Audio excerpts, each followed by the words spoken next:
once.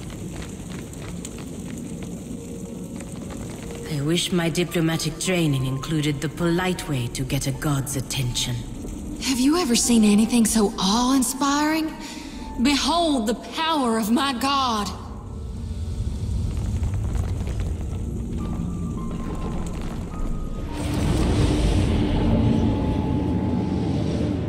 Watcher, I wasn't sure you'd make it. But there is enough of you in me to grasp that you had a better chance than most. Some would say it's because you have a strong soul. Great deeds come easily to one so spiritually blessed. Or have you become great because of what has been thrust upon you?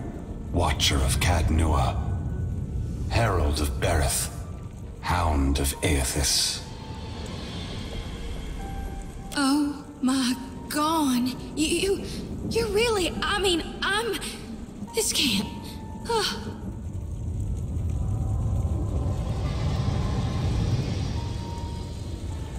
I see you, Xoti. I am glad that we could meet, even if it is under quite unpleasant circumstances. This is really happening, right? Gon, your humble priestess is before you. Please, tell me what you require of me.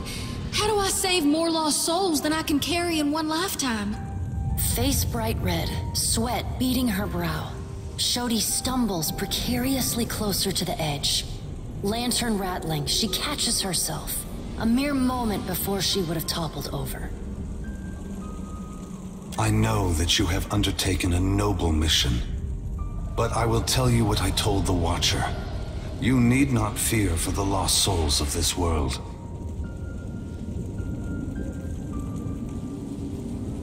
As for you, Watcher, why is it you believe you have made it this far?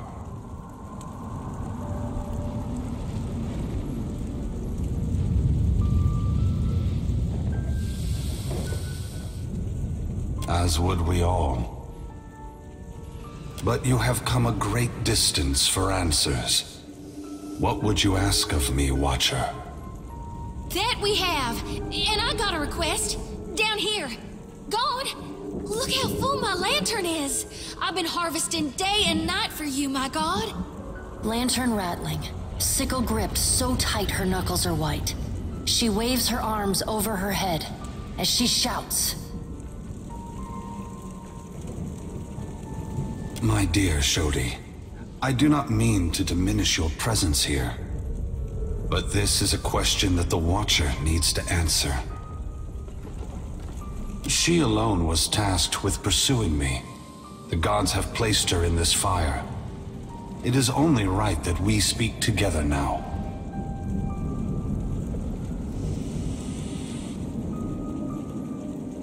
No, not now. Not in your lifetime. Perhaps in 100 generations, the books and tongues of Kith will forget the name Eothas. A penance paid in full, noted by none. That would be my absolution. You're just gonna wait for us to forget what you did? That's your penance? Eder stands in a broad posture, the one he so often takes when placing himself between friend and foe. His neck is sharply craned to meet the unblinking stare of his god.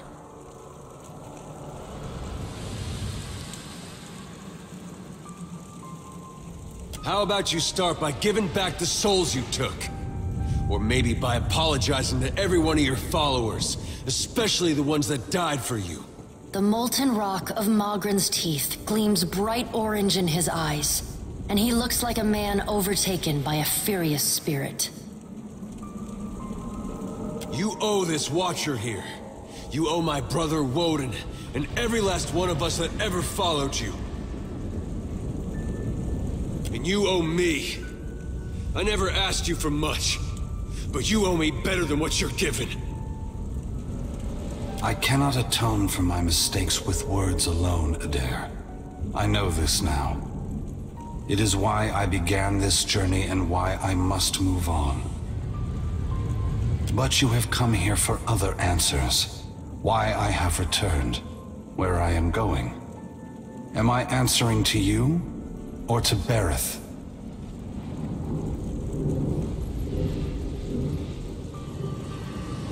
And it would seem even she whose presence shakes the heart of this mountain needs to know.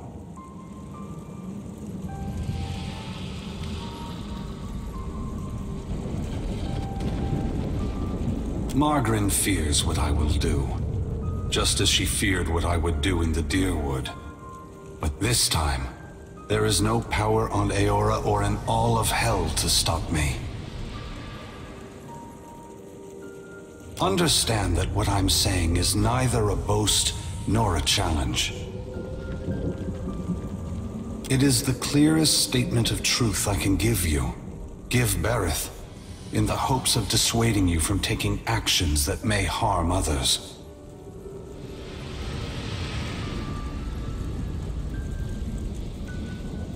Force gods and mortals alike to open their eyes to one another. It seems my sister does not like the sound of that.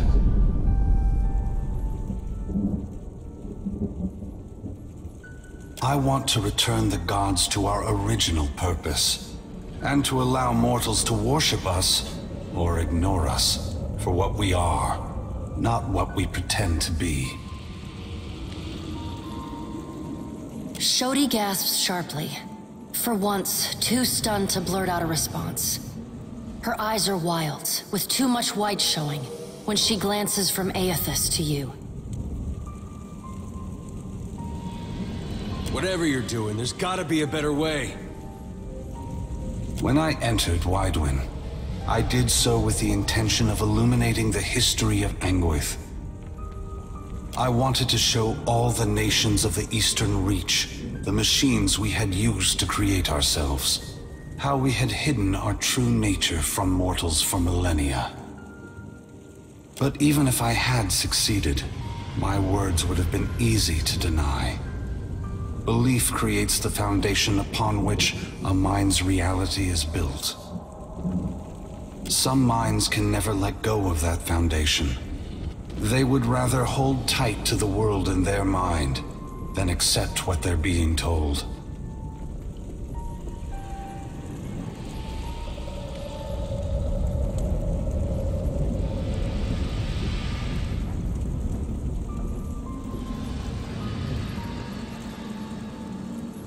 We began with a dream that if we provided guidance to mortals, each generation of souls would grow stronger. And if the souls grew stronger, societies would become better, moving ever closer to achieving the potential we believed all mortals have within them.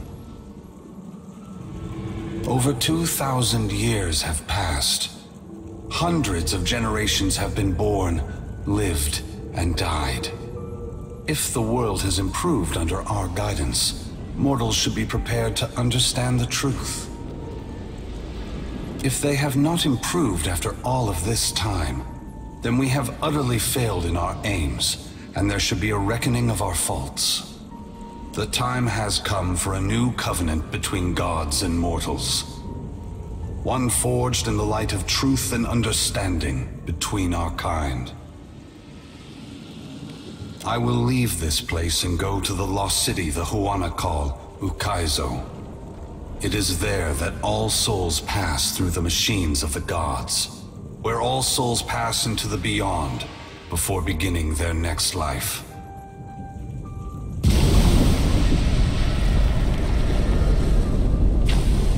When I reach that place, I will find our great machines and tear them to pieces. I will smash the great wheel until the lights of hell all gutter and die. And when my work is done, I will leave this world forever. More destruction. You're tearing the whole world apart because you can't make peace among yourselves. Eder, there will never be peace among mortals, so long as they are unwittingly manipulated by the gods. The divine enslavement that Woodica reveres perpetuates ignorance, chaos, and violence across the world, I only wish to destroy the darkness that surrounds the gods, that you may better see us for what we are.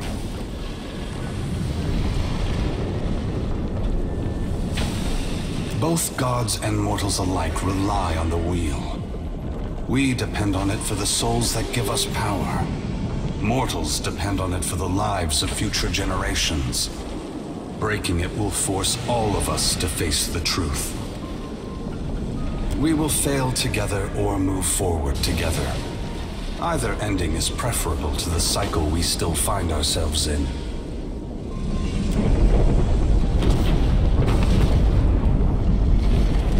Dawn, wait! Before it's too late, you gotta take the souls I harvested for you. The priestess thrusts her light-pulsing lantern outward, as if waiting for Eothas to take it from her. They are not for me to take. Xoti, you are their guardian now. You are their protector. You have taken responsibility for them, and only you can decide their fate.